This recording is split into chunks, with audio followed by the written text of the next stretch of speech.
Back here on the Cougar Coaches Show, talking Cougar basketball with the head coach of the ladies from Columbia College on a 12-game winning streak at the time of the show taping. Undefeated in conference play, a 1-game lead over Lyon, who you beat there, and a 2-game lead over William Woods, obviously coming in with the victory over the Owls the past weekend at Columbia College, and now the scheduling where you face everybody that second time. Things amp up, change Great up. fun. Should be fun, especially on your guys' side as far as the X's and O's and designing up your in your timeouts and how you get ready for the games. You give us too much credit.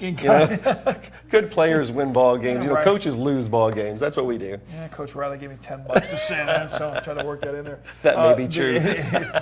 AMC conference, obviously, just like with the big conferences in Division I and NCAA athletics, a lot of conference realignment. Schools leaving the conference over the last several years.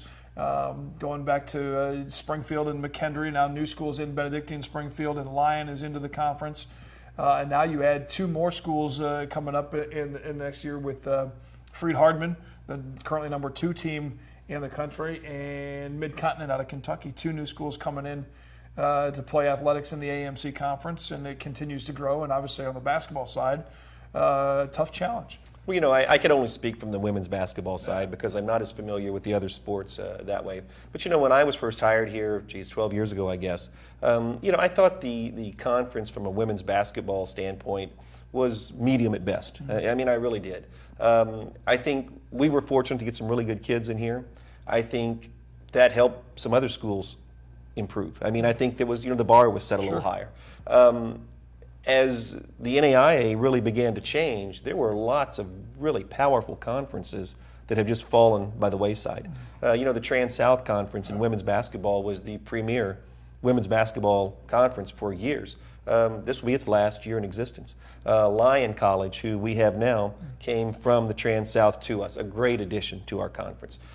Next year, in adding 2 more teams, one of them Freed-Hardeman, who you brought up earlier, they're the number 2 team in the country, and a team that we've played a couple of times in the past, who's an outstanding women's basketball program. So I really think from our sports side, the conference is really improving. That will put us at 12 teams, which is a great, strong number for the NAI in the nation. But the second thing, I think the level of play is really going to improve at that upper end to where if you're at the top of this conference, you're going to be at the very top in the country. Most definitely. And the team, as you mentioned, Freed-Hardeman, now number 2. They were in the Fab Four 2 of the last 4 or 5 years in 08, I think in 2010. So another one of those teams that you hear the name of the school and you go, okay, all right, that's the women's basketball powerhouse. It really is. Our conference is improving drastically. It's improving in the stability because we have those numbers, but it's also improving in the level of play in some of those teams at the upper end, which are really going to be very, very good basketball. And you've seen some of that with your former assistant, Chris Duncan, who's now coaching at Stevens, and they've improved dramatically over there under his watch. Hey, Coach Duncan's doing a great job, and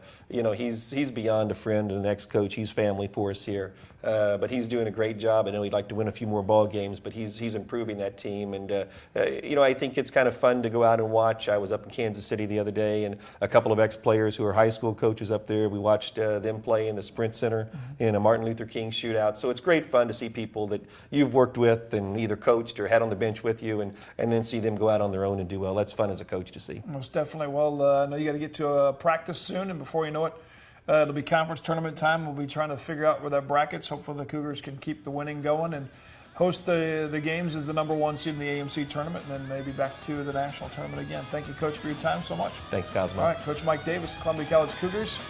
Let's see how long the winning streak will last. It's at 12 now. We'll see you next time here on the Cougar Coaches Show on MediaCom Channel 22.